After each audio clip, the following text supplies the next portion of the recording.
Walters in position number 3. Then it's Mostert tucked in behind. All the top 10 cars basically made really nice, clean starts. They all got off the line really well. So that new surface may have helped. Now, a little bump there with Van Gisbergen. He's trying to put a move on David Reynolds immediately. They bump coming out of turn 4, but he's not up far enough to command track position. And there are some rules in the driver briefing notes about how things are resolved when they are side by side on the run up to that fast chicane. They didn't have to implement them on that occasion, but that was a lot of pressure on Reynolds on the exit turn 4 on the opening lap. And already those two have skipped dramatically away from Waters. It's cold tyres, cold brakes, and already heating up in terms of the driver action at the moment as they wrestle these things around the northern end of the racetrack. The lead car's compelled at some point to turn in, and if he turns in from too wide, he rolls to the wrong side of the camber on the road. He's got more pace at the moment, Will.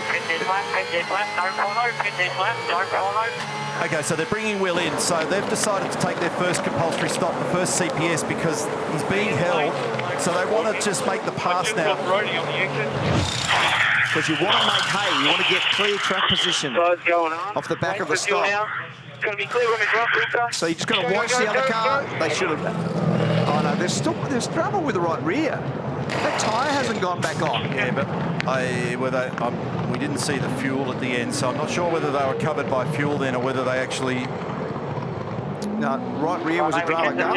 Yeah, definitely right rear gun. So the right front man had to come back and use his gun. The fuel coupling was off, so there was some dead time there for the 17 car of Will Davison. And that's bringing pressure on David right now. Like here, this is the spot. This is the spot that Shane will be looking, and he gets down there. Do they make contact on the exit? And does David actually have track position on the way out? He got away with that. He went the high line. I would have had money on Shane being able to get off there slightly better, but he had more turning to do late in the corner, and David was able to get on the throttle and come off the corner really nicely. Turn 1 chicane. Now, Shane's looking for another rapid exit here for the dive bomb down the inside at turn 4. Does he get it to stick this time? He's actually got more authority in the pass this time and has done it. Oh, trouble here for James Golding. That's had a fair whack in the right front corner, in fact, across the front of it. So he's had a nasty shunt somewhere, and that's dislodged the front of that car. I'll have to drag him in. And there was a mechanical black flag issued to this car as well, the Middies electrical entry for Bryce Fullwood. Oh, that's why. So he's mountain biked his way in there, and then he's copped one from behind in the process. That's the reason. Now we understand what happened to James Golding. So not only has it done damage to the left side of Bryce's car, there's nose to tail damage on both those cars, and it's destroyed the front of the Subway car. And yeah, so that's the reason for the mechanical black flag. So the door's opening, and that's a fair bruise. Yeah, so Will Brown's in the garage here. We've broken away from that onboard. And they had some electrical problems with the alternator with that car yesterday, and then it was running on battery alone. Oh, it's a little bit more than a battery problem now. So he's ripped a heap of the underbody out of it across the top of those curbs, and that's the reason it's had to come back into the garage, it looks like it. So we're starting to see 1 or 2 war wounds, and now we've got Heimgartner in the garage as well with some smoke from that vehicle. It's power steerish, doesn't it? That's not good. 55 to go. Try and make sure that he's got some fresh air going. So this was the thing that you talked about before. And they weren't actually in the end side by side when they got up there, but when Thomas had to abandon ship and drive straight through the traffic island, you know that he was under pressure. But the point that you're supposed to make the call is back at the 150 marker. So I think what actually ended up happening is that Thomas, in the end, outbraked Brodie to go in there.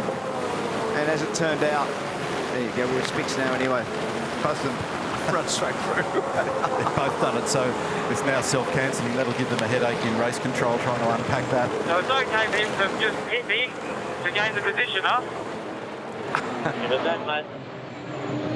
Give it back. He should give it back. And would it be a steering wheel? So he's actually rattling it on the spline at the moment. Would it be the wheel, or would it be something perhaps related to the column? But he was rattling away on it there, and they're standing by with another.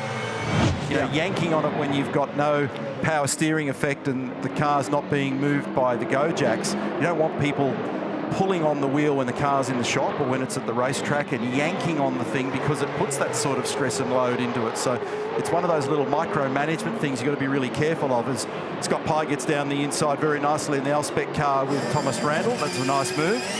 Gets him into the top 10. This is now Nick Percat down the inside of the Coke car of Chris Pither. So we're just going through a few of these nice manoeuvres. There's Mostert now on De Pasquale. Second fastest car was Will Davison because he's just taken rubber, and here comes Mostert down the inside. He actually did that pretty nicely. Both of them giving each other a bit of respect. It's going to be a drag race though by the time they get up to the high-speed chicane. And right of way will belong to Chaz Mostert. Cam knows that, and he drops in behind. Nice. Yeah, so he's showing that extra bit of pace that we talked about before quite handsomely there at the moment. Reynolds was the third fastest car on the last lap. What was it all about? So cleanly through the... Through the first part of the chicane. That's why it was filled with smoke. How did he get away with that? He should bless himself after that one. So he's thrown it in there Speedway style. It's clobbered the exit barrier, and then he's spun it on the exit. Check this one out. And he's picked up the throttle.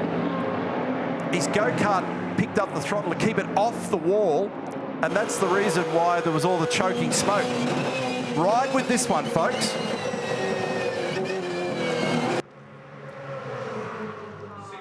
Bummer. Wow, so Mostert and Waters have now come to the lane. That's a bit of a miracle to get away with that one. Unbelievable. Teams, bad sportsmanship flags to car 3 and car 2, exceeding track limits. So that's Nick Percat and Tim Slade. Here's the wheel change. No, they tightened it. Or they tighten it, right. Yep. Just waiting on the rear tyre. That is amazing. Okay, fast lane is clear. We're waiting on fuel. Just waiting on fuel. So they've actually done it with ease in the end. And then you're driving the car as little, in terms of little steering input as possible. You drive it off the corner nice and straight. Cam Waters down the inside, gives him a bump, and he'll end up alongside him. Now, he might give that one away. He sort of has. Yeah. So this battle between Cam Waters in the Monster Energy car and Anton De Pasquale is an argument over 5th position. That looked a little bit scary. Tim Slade just covering here into turn 11. We've still got 14 laps remaining, so it's near enough to 20-odd minutes of racing. And drivers covering and moving in all directions here. So this is a wild little three-way battle.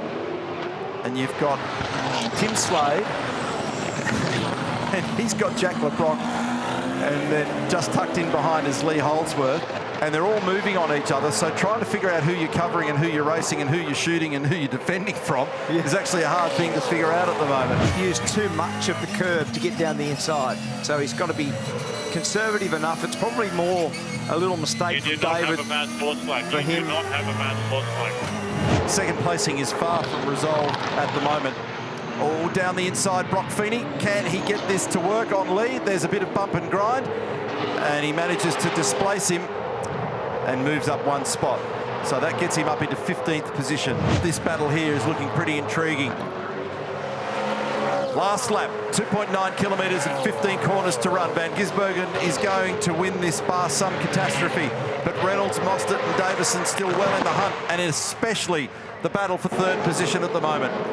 Mostert hanging on, and only barely hanging on grip-wise, because those tyres have seen better days. He only barely got away with that. Will has a sniff down the inside. He niggles and nibbles. He's trying everything that he's got to have a crack at him. On the gas, up the back straight. Reynolds is probably off the hook by now.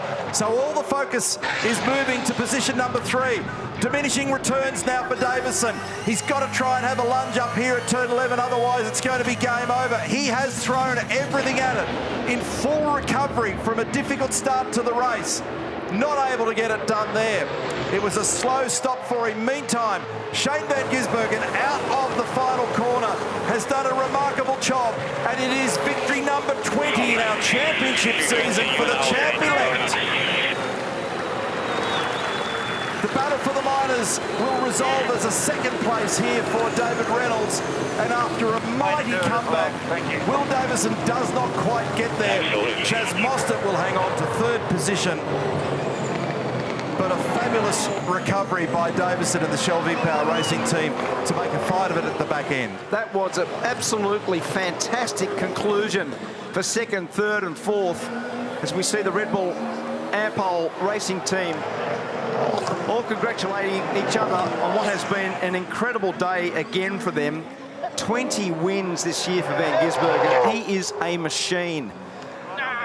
And this title defence has just been extraordinary. One of the best runs in comparison to champions through history, one of the best seasons of all time. And this man, we said at the start of the year, how do you win this championship? You have to beat Van Gisbergen first. And that has been the story of the year. Beating him has been almost impossible. But what a great battle. He had a great battle early with Reynolds. And then that battle with Will Davison, who come back through the field after a drama with a pit stop. Right-hand rear tyre problem that cost him a lot of time. He was able to pressure Mostert, and Mostert did a great job to hold him off in the concluding stages. So a very high-level motor race, not as much drama as I thought there would have been, but a really high-level motor race. I definitely oversold it in the heat. I would have bet the house on the fact that they would have turned a few of these things into rubble earlier in the day, and it didn't fully unfold. Well, Cam Waters tried his best. Did, but he managed to rescue it, so that was an amazing recovery for him. But this has been a beautiful drive this afternoon here from Van Gisbergen, who's looking at a margin at the end of an hour and 45 of racing of 16.8 seconds. Confirmed on the results for you there from David Reynolds. And congratulations to everybody at Penrite and Grove Racing for getting that result together today, because they've been through some tougher times in the recent past, and remembering that that car went through a gigantic rebuild. And then Chaz Mostert clinging to third place in the end in a fascinating battle with Will Davison.